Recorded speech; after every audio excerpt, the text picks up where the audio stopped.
My name is Eleanor Whitmore. I am 71 years old. And for 28 years, I sat behind a bench in a federal courtroom in Boston. And when I brought that gavel down, the entire room went quiet. Not because they respected me, because they knew that the woman sitting in that chair had already read every single page of their file the night before. And there was nothing they could say that morning that she hadn't already seen coming. And then I retired. I put the gavel in a box. I told myself I was finally going to be just a grandmother, just Eleanor, just a quiet old woman in a small house in Concord with a garden that needed tending and too many books and not enough people to talk to. I thought that was the best thing I'd ever done for my family. I was wrong. Because on the morning of March 14th, 2025, I walked into a courtroom in Boston, not as a judge, not as a defendant, just as a 71-year-old woman in a gray coat and flat shoes carrying an old brown leather briefcase, and I sat down on the wrong side of the room while my son refused to meet my eyes and my daughter-in-law asked a judge to declare me legally incompetent. She thought I was a confused old woman who didn't understand how any of this worked. She had no idea who she was sitting across from, but she was about to find out. If you're listening from somewhere far away, drop your city in the comments so I can see how far this has traveled. And please, stay with me until the end. I grew up in Worcester, Massachusetts, the third daughter of an electrician named Harold and a fifth-grade teacher named June. We weren't wealthy by any stretch. Harold drove a truck with a windshield for 11 years because replacing it felt like an indulgence. But we were never short on books, and we were never short on opinions. My father had this habit, every single evening after dinner, of reading court decisions out loud from the newspaper. Not because he was particularly interested in the law, but because he loved the way legal language forced people to say exactly what they meant. No wriggling out, no maybe. Just the plain, unavoidable truth, laid out in black and white for anyone to read. I think that's what got me. I applied to Harvard Law School in the fall of 1975 and got in on my second try. I was one of 23 women in a class of nearly 200 people, and I want to be honest with you. I was not the smartest person in that room, not even close. But I was the most patient, and in law, patience beats brilliance 9 times out of 10, because brilliance gets bored and patience just keeps reading. I met Robert Whitmore at a moot court competition in the spring of 1978. He was my opposing counsel. He was sharp, quick on his feet, had this easy confidence that filled the room without trying. He made his opening argument, and I thought, okay, this is going to be a real fight. And then I took him apart, point by point, very quietly, very methodically, the way my father used to dismantle a broken fuse box, not with drama, just with the right tools applied in the right order. Robert lost.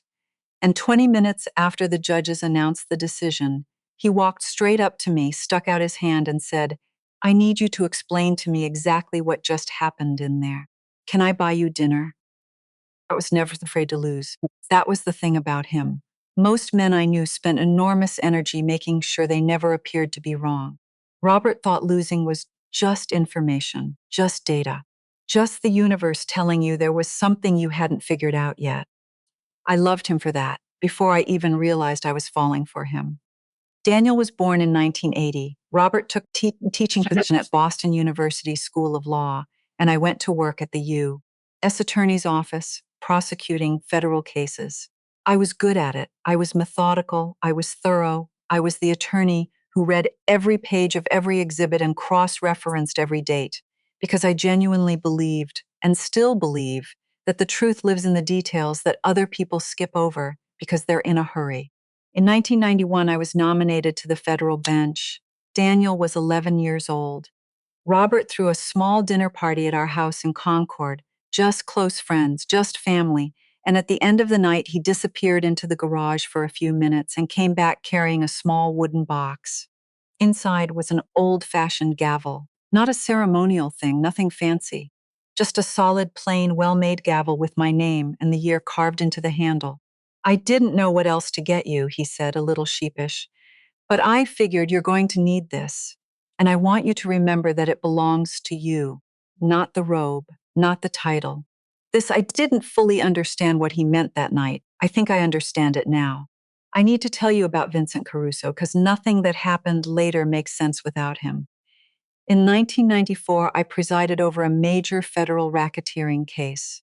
Vincent Caruso ran what appeared on paper to be a regional construction company.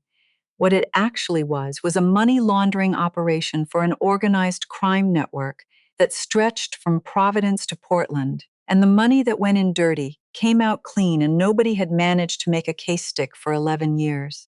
I spent 14 months reviewing financial records, pushing through every procedural obstacle his defense attorneys could throw at me. And when the jury came back, Vincent Caruso was looking at 22 years. Before the marshals walked him out, he turned around and looked directly at me. Not at the jury, not at the prosecutor, at me. And he said, quietly enough that only the people within a few feet could hear, "Judgments have consequences, Your Honor." I noted it for the record and moved on. 3 weeks later, a neighbor called to tell me she'd seen a man she didn't recognize sitting in a parked car outside Daniel's school for the second day in a row. Daniel was 14. The FBI took it seriously. They assigned a protection detail, interviewed several individuals with known connections to Caruso's network, and at the end of it, the recommendation from the agent in charge was unambiguous. Completely separate your public identity from your family life. No photos of Daniel in any public-facing context. At social events connected to Daniel, school functions, neighborhood gatherings, anything, I was just Eleanor, just Daniel's mom. Not Judge Whitmore, not a federal judge at all. Caruso died in federal prison in 2003. The threat dissolved with him, but the habit didn't. By the time Daniel was grown and the danger was long past, the wall I'd built between my work life and my home life had been standing so long that neither of us could really remember it was there.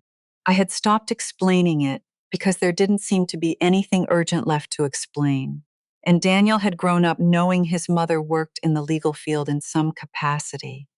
Government work, she always said vaguely, federal stuff, and had never pushed for more details. Because why would he? She seemed fine. She seemed happy. She was just mom. Robert died in spring of 2017. Pancreatic cancer, 8 weeks from diagnosis to the end, which is the way that disease works. It gives you just enough time to say the things you need to say if you don't waste any of it. We didn't waste any of it. The morning after the funeral, I sat in his armchair in the living room and I thought, okay, now what? I retired in 2019, 67 years old.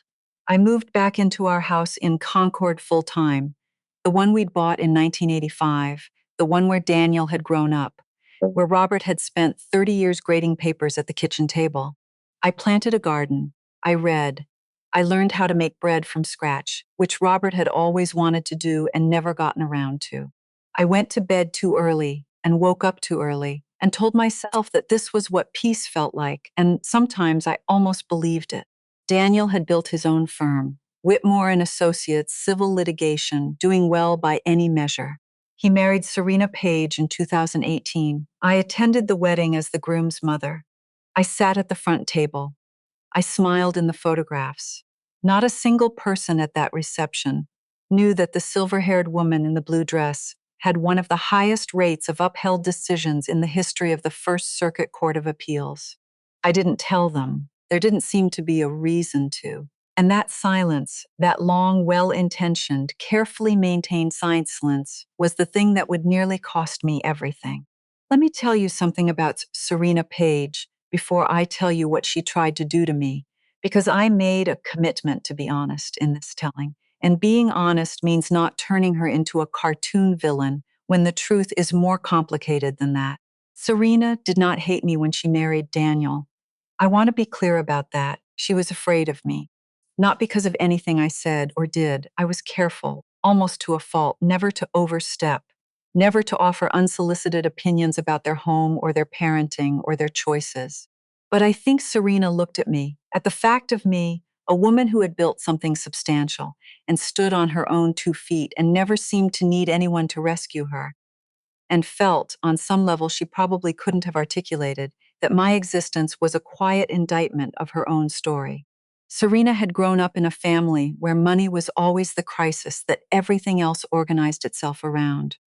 Her father did construction work, steady but not lucrative.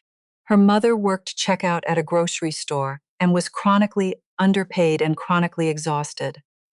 Her older brother Todd was the kind of person who moved through the world as if other people owed him a living, charming when he needed something, unreliable the rest of the time. Serena was smarter than Todd, more hardworking than Todd, more capable in every measurable way, but she'd spent her whole life trapped between wanting to escape her family's financial chaos and being constitutionally unable to close the door on them. She'd been doing freelance consulting work since her late 20s. Contract positions, project based income, the kind of career that looks flexible from the outside and feels precarious from the inside. Before she married Daniel, she'd accumulated somewhere north of $60,000 in credit card debt. Not because she was reckless, exactly, but because she was trying to maintain a life that looked like success, while the income wasn't quite keeping up with the image. After the wedding, with Daniel's income coming in, the debt stopped growing, but it didn't go away because Serena was quietly sending money home to her family every few months, and Daniel didn't know. She kept those accounts under a variation of her maiden name, Serena V. Page, rather than Serena Whitmore, and Daniel, who trusted her completely with the household finances and had fallen into the habit of focusing on the firm's accounts while she handled the personal ones, had simply never looked. By 2024, the balance had crept back up to $85,000, spread across multiple cards at an address Daniel didn't know existed. That's the financial reality Serena was living inside, scared, stretched, and holding it together with both hands while the walls slowly closed in. I observed all this over the years the way I used to observe witnesses on the stand, quietly, carefully, without tipping my hand. I didn't intervene. I told myself that a mother-in-law who stays in her lane is a mother-in-law who gets to stay in the family. And there may have been some truth in that. But there was also a cost. And the cost was this. The less I said, the less space I occupied. And the less space I occupied, the easier I became to overlook. By 2020, when Lily was born, Serena was controlling the visiting schedule with polite excuses that were impossible to argue with. The baby's routine, a cold going around, a family trip, always something. I saw my granddaughter 4 times in her first 6 months. By 2022, when Nora arrived, it was down to 3 visits in the entire year. 3. My younger granddaughter was learning to walk, and I was getting photo updates like a distant acquaintance. By 2023, Daniel had started letting Serena answer his phone when I called. I'd hear her voice, soft and apologetic. "Oh, Mrs. Whitmore, he's so swamped right now. Can I have him call you back?" He would sometimes call back and sometimes not. And I had stopped keeping track because keeping track felt too much like keeping score, and keeping score felt too much like being the difficult mother-in-law I had promised myself I would never become. I made myself smaller and smaller and smaller still. Here's the thing nobody tells you about making yourself small to be loved. The smaller you make yourself, the easier you are to forget. And the easier you are to forget, the less anyone feels the weight of forgetting you. I was not going to cause a scene. I was not going to make Daniel choose. I was going to be patient and quiet and available whenever they decided they had room for me. I was wrong about that too. And the moment I found out exactly how wrong, that came on an ordinary Tuesday afternoon in November of 2024, when Daniel stopped by to pick up some paperwork and left his laptop open on my kitchen table. November 2024. Daniel stopped by on a Tuesday afternoon to pick up some of his father's old insurance paperwork. He needed it for a tax filing at the firm, something about an estate matter that had been sitting unresolved since Robert died. He came in through the back door the way he always had, kissed me on the cheek, set his laptop on the kitchen table while I made coffee, and started digging through the filing cabinet in the hallway. I was standing at the counter, back to the table, waiting for the coffee to finish, when I heard the notification sound. I turned around. His laptop screen had lit up with an incoming email preview. I wasn't snooping, I want to be absolutely clear about that. The device was sitting open on my kitchen table. The screen was facing me, and the preview was right there in large readable text before it dimmed. The email was from Todd Page, Subject line, read timeline, we need to move before spring. The preview read, Dr. Freed confirmed he'll complete the eval by end of month. Once the petition is filed, the trust and the Concord property go into the estate under your management. She won't contest it. She doesn't understand how any of this works. And even if she tries, who's going to listen to a confused old woman? I read it once. The screen dimmed. I turned back to the coffee. My hand did not shake. 28 years of sitting across from people who were lying to me, people who had done terrible things and were trying to talk their way out of them, had trained certain responses into my nervous system at a level below conscious thought. One of those responses was this: when you receive critical information, your face does not change. Your body does not change. You receive the information, you file it, and you keep moving. I poured 2 cups of coffee. Daniel came back down the hallway with a folder under his arm, slightly out of breath, already checking his phone. Got it, he said. Thanks, Mom. Hey, that coffee smells amazing. Sit for 5 minutes, I said. I really can't. I've got a 3:00. 5 minutes, Daniel. He sat. We talked about nothing. Lily's new soccer league, whether Nora was ready to start reading chapter books, whether I'd thought about getting a dog. He drank half his coffee, grabbed his laptop, kissed me on the forehead, quick and weightless, the kind of kiss you give someone out of habit, and was gone. I listened to his car pull out of the driveway. I listened to it reach the end of the street. I listened to the neighborhood go quiet again. Then I sat down in Robert's chair and I closed my eyes and I let myself feel for exactly 60 seconds the full weight of what I had just read. 60 seconds. That was what I allowed myself, because I knew the name Dr. Alan Freed. Not personally, I had never met the man. But 8 years earlier, a colleague had forwarded me a disciplinary complaint involving a psychiatrist who had signed off on a cognitive evaluation in a contested guardianship case that smelled wrong. The complaint was handled quietly. The psychiatrist kept his license.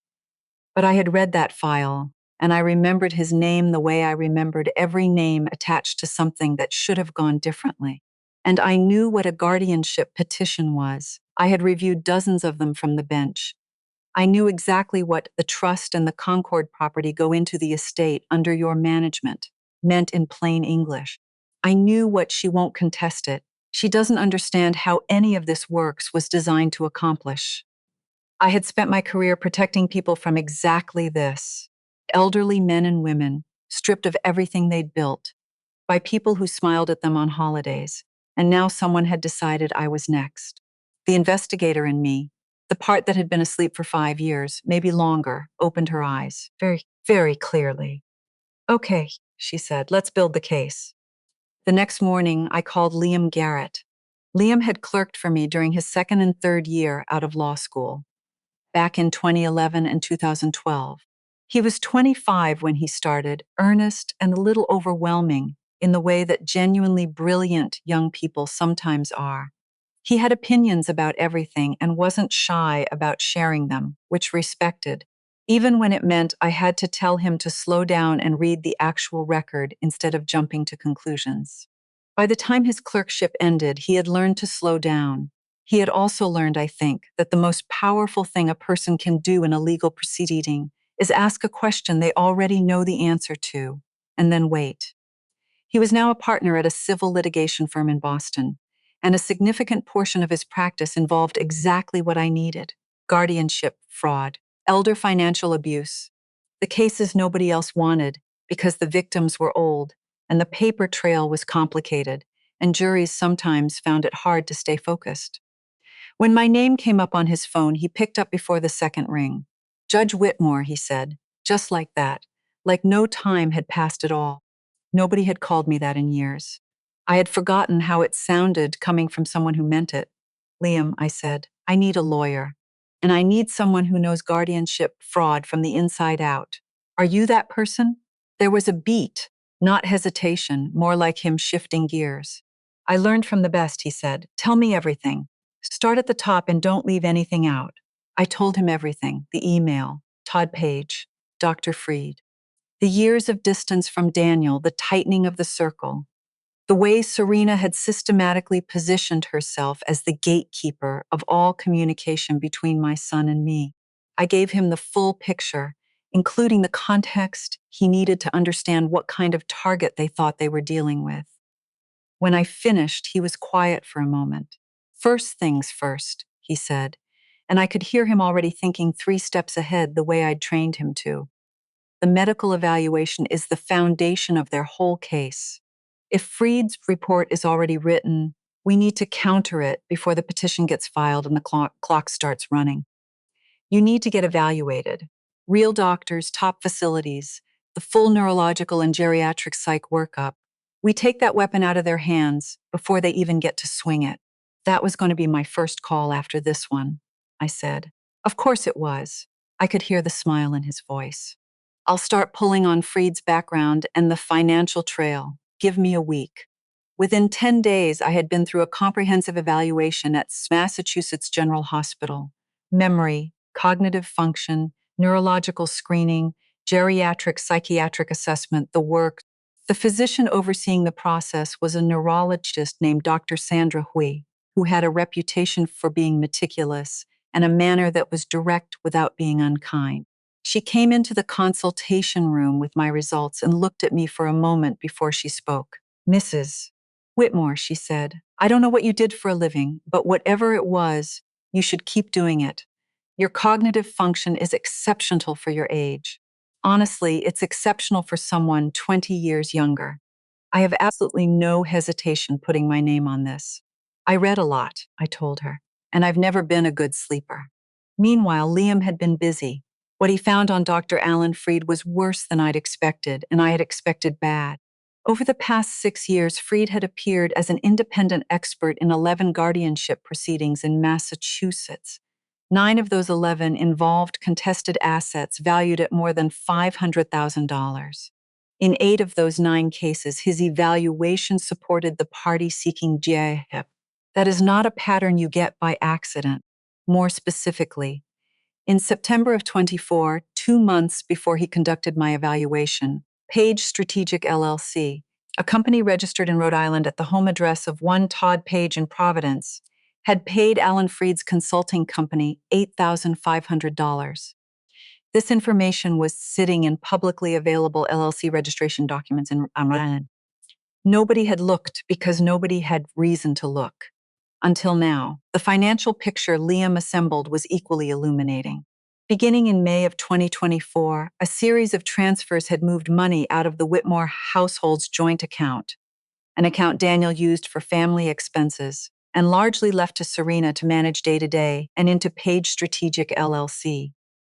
The transfers were structured to look like consulting payments spread across different dates, categorized under different expense headings.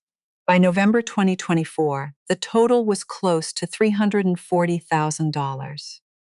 Daniel's name was on the account. He had never flagged the withdrawals because he trusted Serena with the household finances completely and had fallen into the habit of only reviewing the firm's accounts in detail. He had no idea. And then there was what Liam found about Todd Page, the thing that made me sit very still at my kitchen table for a long time after I read it. In 2021, Todd had done this before, with his own parents. He'd convinced his mother and father, both in their early 70s, neither in any way cognitively impaired, both trusting their eldest son without question, to sign over full power of attorney under the stated rationale that it would simplify estate and protect them if their health declined. Within 18 months, more than $200,000 had moved out of their retirement accounts and into accounts connected to Todd's gambling debts at 2 casinos in Connecticut. His parents never reported it, because Todd was their son, because in the Page family you protected your own, full stop, no matter what. And Serena had found out. In 2022, while helping her parents do their taxes, she had seen the account statements. She had understood what had happened, and she had said nothing to anyone outside the family. She's not the mastermind, I said to Liam when we went over this together. She's the instrument. Todd found a method that worked once and decided to run it again. And Serena went along because she had been going along with Todd her entire life. and because the debt was eating her alive, and because she told herself that I was, what? A problem to be managed, someone who wouldn't fight back. Does understanding that change anything for you? Liam asked carefully. I thought about it, really thought about it. It changes the ending I want, I said finally. It doesn't change what I have to do to get there. January 2025. Serena chose her moment carefully, and I'll give her credit for that. She understood timing in the way that people who've spent their lives managing limited resources often do. She knew when Daniel was most stretched, most distracted, most likely to trust what she put in front of him without reading every word. That moment came on a Wednesday evening in the second week of January. Daniel's firm was in the middle of the most significant commercial litigation case in its history, a multi-party dispute with hundreds of pages of exhibits and a hearing date in February. He was regularly working past midnight. He was eating dinner at his desk more often than at the family table. He was, in the language of people who love someone who had been buried under a mountain of work for weeks, not fully present. Serena set a stack of documents on the kitchen counter at 10 o'clock that night, right as he was coming home. 12 pages with small, yellow, sticky arrows marking the signature lines. Hey, can you sign these tonight? My lawyer says we need to get them in before end of month. What is it? Care planning stuff for your mom. Like if something happens to her and she can't make decisions for herself, we need to be set up to step in on her behalf. You know how she's been kind of forgetful lately. Daniel picked up the top page, saw his mother's name, saw language about health decisions and estate management. He was exhausted. His mind was on the February hearing. He trusted his wife completely. He signed where the arrows pointed, 3 signatures, didn't read past page 2. He's a lawyer. He knows better than almost anyone alive that you never sign a document you haven't read cover to cover. But that's what long-term manipulation does. It finds the crack between what you know and what you feel, and it pries it open. Serena didn't trick a fool. She found the one window when a smart, careful man had his guard down, and she walked straight through it. Liam called me at 7 in the morning the day the petition was officially filed. It's been submitted. Hearing date is March 14th. Serena's is listed as petitioner. A pause. Daniel is co-signatory. I let the silence sit for a moment. Does he know what he actually signed? I asked. Based on the timing and what I know about his workload that week, I don't believe he read it carefully. But his signature is there. That's 2 very different legal situations, I said quietly. And 2 very different emotional ones, Liam added in the same tone. That night I went to my bedroom closet and took down the small wooden box from the shelf where it had been sitting for years, collecting dust. I opened it and lifted out the gavel, solid, plain, the handle worn smooth in the places my hand had rested for 2 decades and more. I sat on the edge of the bed and held it for a while. Then I carried it to the kitchen and set it on the table. I did not put it back in the box. 6 weeks before the hearing, Liam and I worked the way I used to work in the weeks before a major trial, methodically, thoroughly, without rushing, because rushing is how you miss the one thing that matters most. Liam built the defense on 4 pillars. The first was the medical documentation. Dr. Hui's report from Mass General, corroborated by an independent assessment from a geriatric neurologist at Brigham and Women's Hospital. 2 institutions, 2 separate physicians, 1 conclusion. Eleanor Whitmore showed no signs of cognitive impairment, not mild impairment, not early stage anything, nothing. The second was the Freed file.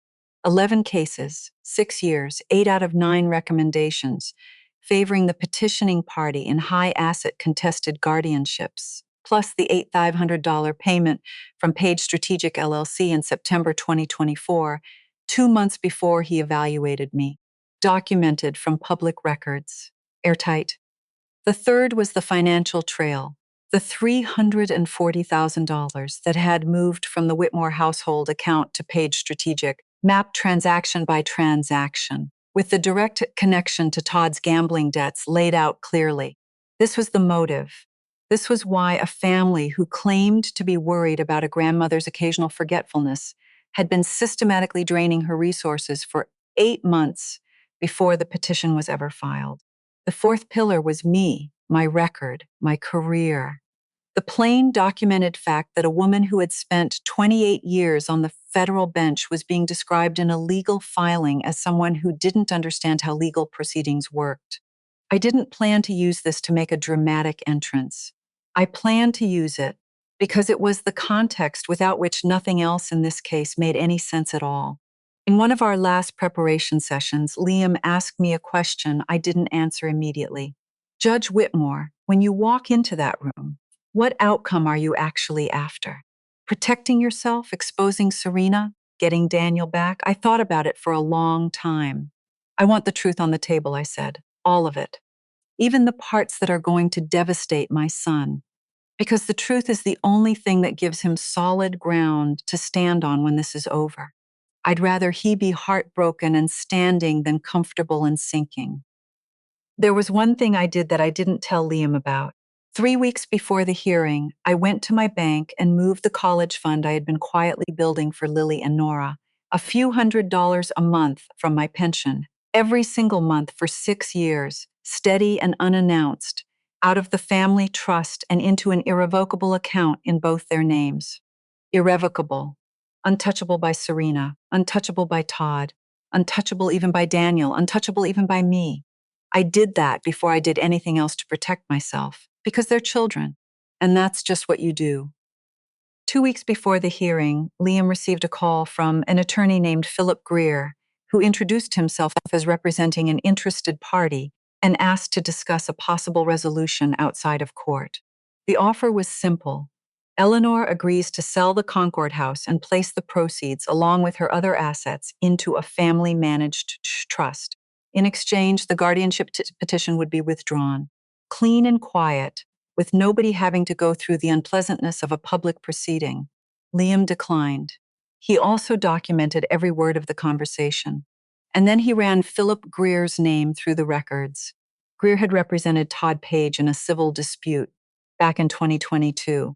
Not recently, not directly, but the connection was there, documented, verifiable, and now part of the record Liam was building. Someone with a prior relationship to Todd Page had just attempted to negotiate a settlement that would hand Todd exactly what he wanted without ever saying Todd's name. Todd's scared, Liam told me. He's smart enough not to reach out directly. He used someone with distance between them. But the cutout has a paper trail. He just handed us documented proof that there's a third party coordinating this from the outside. File everything, I said immediately. The call, the offer, the Greer connection, all of it. I want it in front of the judge before we walk in. Liam filed the supplemental evidence 5 days before the hearing, fully compliant with discovery rules. Judge Patricia Okafor received the filing and acknowledged it.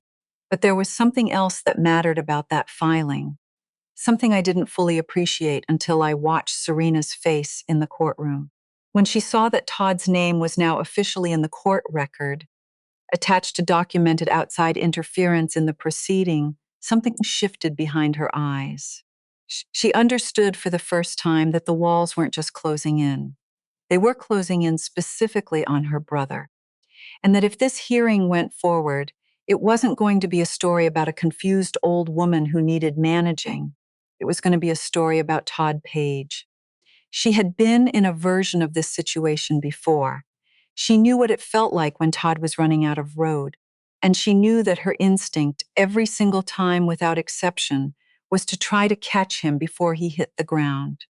I watched her make the calculation from across the room. I didn't have to wait long to find out which way it fell.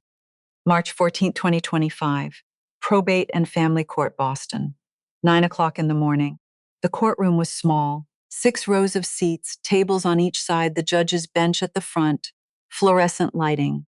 The particular kind of quiet that courtrooms develop over decades of consequential moments, a stillness that settles into the walls and stays there. I arrived 20 minutes early. Every bit of it was deliberate. Gray coat, flat shoes, hair silver and unstyled. No makeup, no jewelry except Robert's watch on my wrist. I looked like exactly what Serena had always believed I was. An unremarkable old woman who had wandered into the wrong room and didn't quite understand what was happening around her. Serena arrived with her attorney, Marcus Webb, elder law specialist, expensive suit, the kind of practiced courtroom confidence that looks like authority until it's actually tested. He walked past me without a glance. I was the respondent. I was the confused old woman. I wasn't worth looking at yet. Daniel came in last. He sat down at Serena's table. He looked at me once across the room, and then he looked away. He looked like a man who hadn't slept properly in a week and couldn't entirely explain to himself why he was sitting on the side of the room he was sitting on. Judge Patricia Okafor came out and settled in behind the bench. She was 60 years old, silver-framed glasses, an economy of movement that I recognized instantly as belonging to someone who had spent a long time in courtrooms and learned not to waste energy on anything that didn't matter. She reviewed the file before calling the room to order. I watched her pause briefly, almost imperceptibly, on the supplemental filing Liam had submitted 5 days earlier. Good. Webb's opening presentation was polished. He described a woman who had become increasingly forgetful over the past year. Missed appointments, confused dates, an incident at a supermarket where she had apparently become disoriented and needed assistance. All of these accounts came from Serena. None of them had independent corroboration. Webb didn't dwell on that detail. Then he called Dr. Freed. Freed was a good witness. I noted that immediately and without resentment. It was simply a fact. He was calm, measured, appropriately deferential to the court while projecting clinical authority. He presented his 14-page evaluation with the ease of someone who had done this many times, which he had. His conclusion: mild to moderate cognitive decline, impaired capacity for financial decision-making, recommendation for full guardianship in the patient's best interests. The patient. That's what he called me, not Mrs. Whitmore. Liam stood up for cross-examination. He started easy: methodology, timeline, the location and duration of the evaluation. Freed answered smoothly. I watched his body language, relaxed, a little bored. He had been cross-examined plenty times before. He thought he knew how this went. Doctor, Freed, over the past 6 years, how many times have you testified as an expert witness in guardianship proceedings here in Massachusetts? A tiny pause. I'd have to check my records to give you a precise number. I have the number, Liam said pleasantly. 11 times. In 9 of those 11 cases, the contested assets exceeded $500,000. In 8 of those 9 cases, your evaluations supported the party seeking guardianship. Does that sound accurate to you?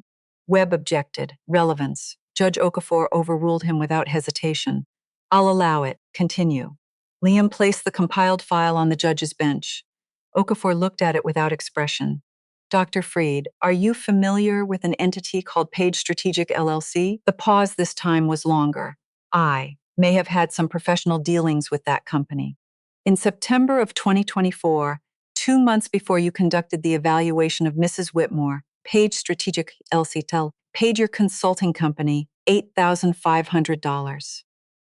That transaction is documented in the LLC's publicly filed registration records in Rhode Island, which are included in the supplemental evidence submitted to this court 5 days ago.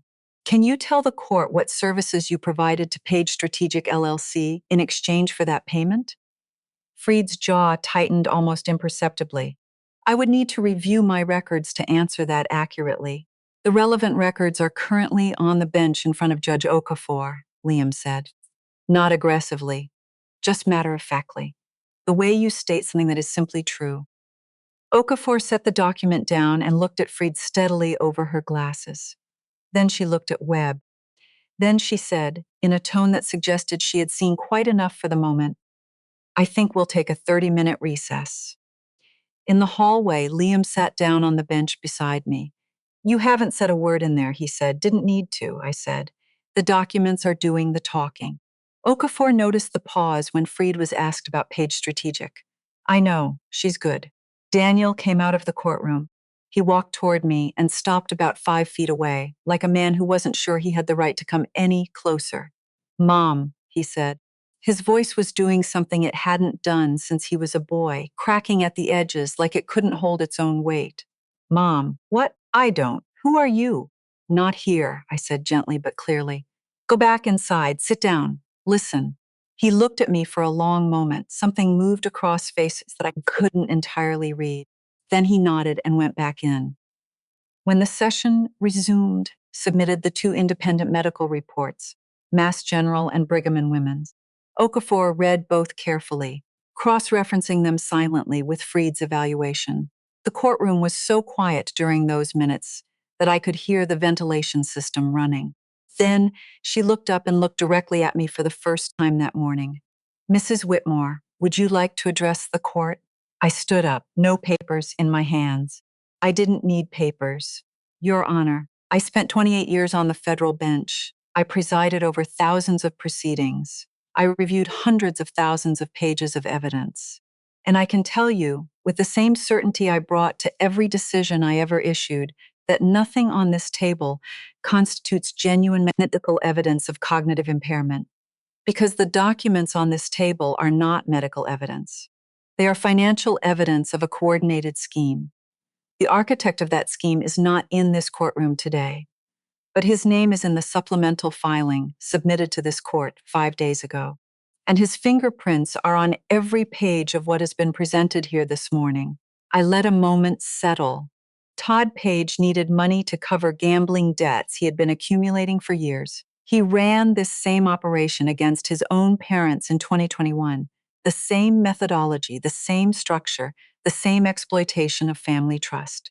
He is running it again now through his sister against me. This is not a family concerned about an elderly woman's well-being. This is a financial operation wearing the costume of compassion. And this is the second time Todd Page has worn that costume. The first time his parents didn't know to fight back. I do. The room was absolutely still. Okafor looked at me steadily. "Mrs. Whitmore, what was your professional position before you retired?" "Federal judge, District of Massachusetts, 1991 to 2019. The silence that followed was a different kind of silence from the one before. Webb looked at Serena.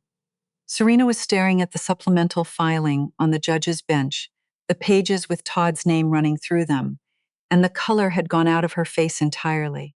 I watched her look at those pages and understand fully and completely what was coming if this proceeding continued.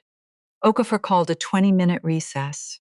In the hallway, while Liam stepped away to make a call, Serena came and stood beside me. No Webb, no Daniel. Just the two of us in a corridor that smelled like floor cleaner and old paper. She didn't look at me when she started talking. "I didn't know Freed got paid before he evaluated you," she said. Her voice was low and very controlled, the voice of someone holding themselves together through sheer determination. "I knew Todd was paying him. Todd said it was a standard referral arrangement. I didn't know the amount. I didn't know the timing. I didn't say anything. I waited. He told me this was to protect the family, that if something happened to you medically, we needed to be positioned to help. He made it sound responsible, like we were being thoughtful and proactive." A pause. I knew it wasn't completely above board. I'm not stupid, but I kept telling myself it was close enough. "You saw what he did to your parents in 2022, I said. Not an accusation, a fact. She was quiet for a long moment. The kind of quiet that means someone is having a conversation with themselves. "I told myself that was different," she said finally. "I honestly don't know why I thought it would be different. I looked at this woman who had spent 5 years methodically edging me out of my son's life and my grandchildren's lives, who had moved hundreds of thousands of dollars into her brother's debt accounts, who had sat across from me at holiday dinners and smiled while building the infrastructure to take everything I owned. I looked at her and I thought about what fear does to people when it has been their constant companion since childhood. About the choices it makes look reasonable that have no business looking reasonable at all. I didn't feel sorry for her, but I understood her. And those are not the same thing. When you go back in that room," I said quietly, "you are going to withdraw the petition, not because you've run out of arguments, you haven't, but because you are smart enough to read the documents on that bench and understand what happens if this proceeding continues. Todd's name is now in the official court record, attached to documented outside interference. If today goes forward, this stops being a story about me. It becomes a story about your brother. And given what he did to your own parents That story is going to be considerably uglier than whatever is happening right now. I paused. You've been protecting him your whole life. This is the last moment you have to do that, before it's out of your hands entirely. What you do with it is your decision. She looked at me then, really looked at me, the way she never had in all the years she'd known me. Then she turned and walked back toward the courtroom door. When the session resumed, Webb stood and informed the court that the petitioner was withdrawing the guardianship petition with prejudice. Judge Okafor acknowledged the withdrawal and formally dismissed the case. Then, before she closed the file, she said quietly, precisely, in the tone of someone who chooses every word with care, "The court is referring the matter of Dr. Alan Freed to the Massachusetts Board of Registration in Medicine for review of potential ethical violations in connection with his role in this and prior proceedings. The financial documentation related to Page Strategic LLC and its associated transactions will be forwarded to the Attorney General's office for review. The court notes and appreciates the thorough evidentiary record provided by Respondent's Counsel." Todd Page's name had been read aloud in a courtroom by a judge. That particular bell could not be unrung. That evening, Daniel came to my house. He was still in his suit from the morning, jacket wrinkled now, tie loosened. He had clearly been driving for a while before he ended up in my driveway, because when I opened the door, he looked like a man who had gone looking for something and hadn't found it yet. He came in and sat down at the kitchen table, didn't take off his jacket, like he wasn't entirely sure he was staying. "You were a federal judge," he said. The words came out slowly, like he was still assembling them. 28 years, and I didn't know." "You didn't ask," I said. I said it gently. There was no accusation in it. It was simply the truth, and we both deserved to hear it stated plainly. "I signed that petition, Mom." His voice broke on that last word, Mom, the way it used to when he was 7 years old and had done something wrong and couldn't find the right way to say it. "Serena put it in front of me at 10 o'clock at night and said it was care planning paperwork, and I just signed it. I didn't read it properly. I didn't even." He stopped, pressed his hand over his mouth for a second. "I'm a lawyer. I know better than that. I know you never sign something you haven't read." "You do know that," I agreed. "And the fact that you did it anyway tells you something about how carefully she chose her moment." He was quiet for a while. Outside, the neighborhood had gone still in the way it does on spring evenings, that particular settled quiet. "Why didn't you ever tell me?" he asked finally. "About all of it, after Caruso died, after you retired, why did you keep not telling me?" I thought about the real answer, the honest one. "Because I built the wall to protect you, and then I lived behind it so long I forgot how to come out the other side," I said. "And because part of me was afraid that if you knew who I actually was, you'd look at me differently. Not necessarily better, just differently. And I wanted you to see me as your mother, not as Judge Whitmore. I wanted to be enough as just your mother." He sat with that for a long moment. "Lily and Nora," he said. "Their college fund is safe," I said. "I moved it before I did anything else." He looked at me, and in his face, I saw something that had been arranged one way for a very long time, quietly, carefully rearranging itself into something else. He reached across the kitchen table and covered my hand with both of his. Neither of us said anything for a while. We didn't need to. May 2025. The Attorney General's office moved quickly once they had the documentation Liam had submitted. Todd Page was formally investigated on 6 counts, including fraud, money laundering through Page Strategic LLC, and conspiracy to commit guardianship fraud. But the twist that mattered most, the one that turned this from a financial crime story into something larger, came out in the investigation's early stages. The 2021 incident with Todd's own parents, which had been held inside the family like a wound nobody was allowed to name, was now officially on the record. Investigators identified the pattern clearly. Same methodology, same LLC structure, same exploitation of familial trust, different victim. And when Todds were told that there was a formal investigation underway, that this wasn't something that was going to stay tucked away inside the family anymore, they agreed to cooperate. Their eldest son had taken more than $200,000 from the retirement accounts they had spent their whole working lives building.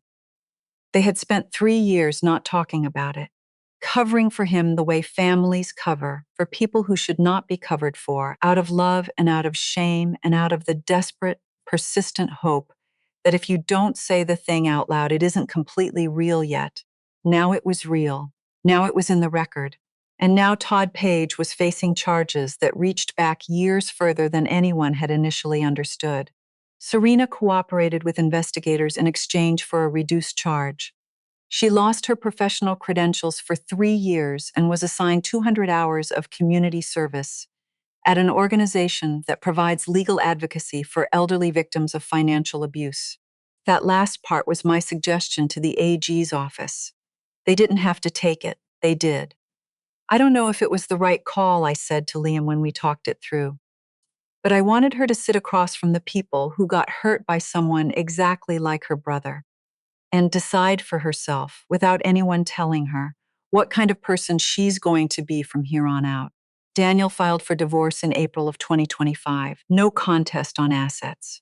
One request, stated simply and without drama: primary custody of Lily and Nora. He got it. The legal machinery ground on through the spring and into summer. I let it work. There was nothing left for me to do, except let the truth do the work I had already set it in motion to do. And somewhere in those months, quietly and without announcement, something else began to shift, something that had nothing to do with courtrooms or filings or documented evidence. Something in the house at Concord started feeling like home again. August 2025. Saturday afternoon. I was in the back garden. The one I had let go to seed for 3 years, Robert's rose bushes, struggling stubbornly along the fence, the beds overgrown in the way of things that have been waiting patiently for someone to come back to them. I was working on one of the roses, trying to clear out 3 years' worth of dead growth, when I heard Daniel's car pull into the driveway. The back doors opened. 2 pairs of feet hit the ground running. Lily came around the corner of the house first. She was 11 now, nearly 12, and she had Robert's way of looking directly at you, fully and without self-consciousness, like direct eye contact was simply the most efficient way to understand a situation. She stopped in front of me and studied me with the focused expression of someone conducting an assessment. "Dad said you were a judge," she said. "I was, like a real one." Federal court, federal, 28 years. She considered this seriously. "Can you teach me stuff?" "What kind of stuff?"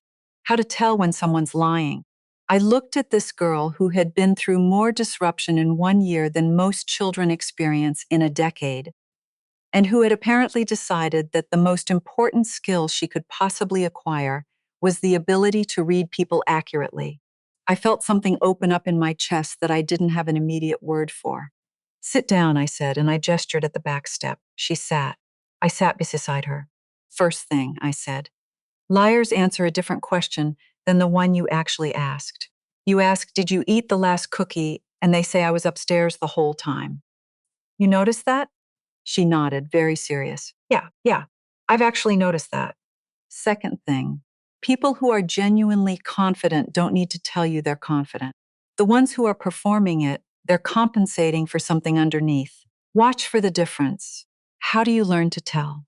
Practice, a lot of it, and patience.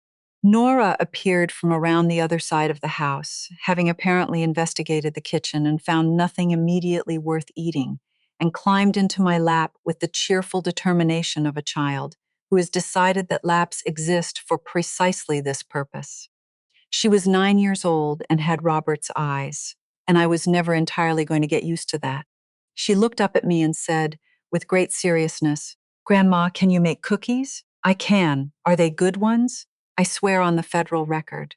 Nora considered this for approximately 2 seconds, apparently found it sufficient, slid off my lap, and headed for the back door. Lily watched her go, then looked at me, and for the first time all afternoon she smiled. It was a slow smile, a little reluctant, the kind that means it's absolutely genuine. Daniel was standing in the kitchen doorway with a coffee mug in both hands, watching the three of us. I caught his eye across the garden. He didn't say anything. He raised his mug slightly, a small, quiet toast, and then he stepped back inside to help Nora find the mixing bowls before she reorganized the entire kitchen on her own terms. That afternoon, we made chocolate chip cookies, Robert's recipe, which I have memorized so thoroughly I could make it in my sleep. I told them about their grandfather, about the sawdust that was always somewhere on his clothes, no matter how carefully he'd washed up, and the laugh that carried through two closed doors, and the way he used to read court decisions out loud at the dinner table because he thought truth should be said plainly, out loud, where everyone could hear it. Lily asked careful, precise questions. Nora ate a meaningful percentage of the chocolate chips before they made it into the dough and showed absolutely no remorse whatsoever. This is the first time in years I have been in this house, and felt like it was mine, I thought, watching flowers settle on the kitchen counter in the late afternoon light. Not because everything's been fixed, but because the people in this room are actually looking at me, and they don't see anything that needs correcting. When the girls had gone home and Daniel and I were alone in the kitchen with the last of the coffee going cold in our cups, he said, "Mom, I want to hear all of it. The cases, the years, everything you never told me. Will you?" I looked at my son, 45, sitting in the chair his father used to sit in, looking more like Robert every year in the way that used to hurt and now felt like a gift I hadn't expected to still be receiving. I looked at the gavel sitting on the kitchen table where I had placed it months ago and not moved. "It'll take a lot of evenings," I said. "I'm not going anywhere," he said. It is June of 2026 as I tell you this. 15 months since the morning in that Boston courtroom. Todd Page is awaiting sentencing on 6 federal counts. His parents testified. The judge assigned to his case is someone I don't know personally, which is exactly how it should be. Dr. Alan Freed surrendered his medical license permanently in December of 2025, following a formal hearing before the Board of Registration in Medicine. The board's findings documented a pattern of conduct spanning nearly a decade. Serena is midway through her 200 hours of community service. I hear from Liam occasionally that she shows up reliably, does the work, and doesn't complain. I don't know what that means about who she is choosing to become. I find that I genuinely hope it means something. Daniel renamed the firm in March of this year. It's called Whitmore Legal Group now. On the website, in the About section, there is a single line I didn't know about until Lily called me specifically to read it out loud, her voice carrying the particular pride of someone who feels partial ownership of a thing, founded on the belief that integrity is not a strategy. It is the only foundation. I asked her to read it twice.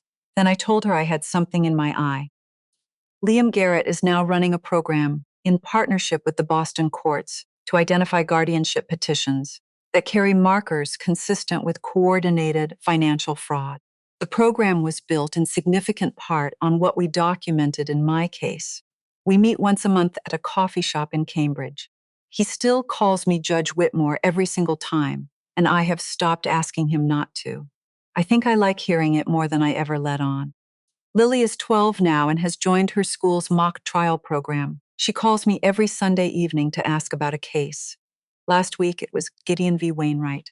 This week, she presented me with a hypothetical she had constructed herself, involving whether a witness's prior inconsistent statements could be used for impeachment on cross-examination. I told her the answer was yes, under Federal Rule of Evidence 613, and she wrote it down in a small notebook she has apparently dedicated to this purpose. Nora, at 9 years old, has established a firm household policy that no substantive conversation of any kind may begin until cookies have been produced. I have decided this is a reasonable position and I respect it entirely. In April, a small envelope appeared in my mailbox. Inside was a card. Daniel's handwriting. I would know it anywhere. The particular hitch in the capital D that he has had since he learned to write at this same kitchen table, because it is never too late to come home. Love, Daniel, Lily, and Nora. I sat in Robert's chair with that card in my hands, in the same room where 15 months ago I sat alone in the dark and wondered whether I had made myself so small for so long that there was no longer enough of me left to fight for. I let myself cry, but not the old tears. not the ones that came from diminishment and loss and the specific grief of being forgotten by the people you love most. These were different. These were the tears that come when something very heavy is finally, after a long time, put down. I looked at the gavel on the kitchen table, the one Robert gave me the night I took the bench, the one I had kept in a box for years, because I had convinced myself that putting it away was part of becoming someone my family could love without reservation. I had been wrong about that. I had been wrong about it for a long time. I spent 28 years following the truth through places it didn't want to be found. I built cases out of nothing. I sat across from people who had done terrible things, and I stayed calm and I stayed methodical, and I trusted that if you laid the facts out clearly enough, in the right room, at the right moment, they would speak for themselves. And then I retired and I put all of that away. And I told myself that being small was the price of being loved. It was never the price. Nobody worth keeping ever asked me to pay it. I volunteered it because somewhere along the way I had gotten confused about the difference between protecting people and disappearing for them, between sacrifice and erasure. If you are out there right now, making yourself smaller than you are, quieter than you feel, less than you know yourself to be, because you believe that is what someone needs from you in order to keep you, I need you to hear this. The room was never theirs to grant you permission for. You were always allowed to take up space. You were always allowed to be seen. The gavel does not need to go in the box. It just needs to be in the right hands, at the right moment, for the right reason. My name is Eleanor Whitmore. I am 71 years old, and I'm just getting started. There's one detail in Eleanor's story I keep coming back to. The gavel Robert gave her on the night she was sworn in. He didn't give her flowers. He gave her the tool of the work she loved the why, like he was saying, don't ever put this down. And she put it down anyway, for years, not because she wanted to, because she thought that was what loving people required of her. I think a lot of us have a version of that gavel. It doesn't have to be a career or a title. Sometimes it's just your voice. And we set it aside because we're afraid that being fully ourselves will make us too much for the people we love. Eleanor's story is a reminder. The gavel belongs in your hand, not in a box in a dark closet. If this reached you today, drop a comment and tell me, what is your gavel? What have you been putting away that it's time to pick back up? I genuinely want to know.